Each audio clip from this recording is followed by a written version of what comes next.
దుమారం రేపుతున్న phone tapping వ్యవహారం ఉమ్మడి కరీంనగర్ జిల్లాలో మరోసారి రాజకీయ వేడిని రాజేస్తుంది. ఉత్తర రాజకీయాల్లో కీలకమైన ఈ జిల్లాకు చెందిన పలు పార్టీల ముఖ్య నాయకుల ఫోన్లు గతంలో ట్యాపింగ్కు గురయ్యాయన్న వార్తలు సిట్ విచారణలో వెలుగు చూడడంతో స్థానిక నేతల్లో తీవ్ర ఆందోళన వ్యక్తమవుతుంది. గత రాత్రి కేంద్ర సహాయ మంత్రి బండి సంజయ్ను సిట్ అధికారులు సంప్రదించి ఆయన వాంగ్మూలం నమోదు చేసుకోవడానికి సమయం కోరినట్లు తెలిసింది.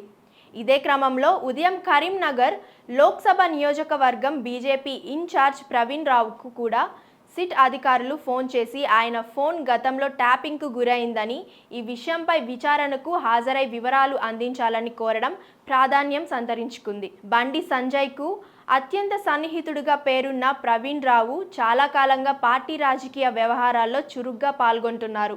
ఆయన ఫోన్ కూడా ట్యాపింగ్ బాధితుల జాబితాలో చేరడంతో ఉమ్మడి జిల్లాల్లో కాంగ్రెస్, బీజేపీకి చెందిన ఇతర ముఖ్య నేతలు కూడా తమ ఫోన్లు గతంలో ట్యాప్ అయి ఉండవచ్చనే ఆందోళనలో ఉన్నారు.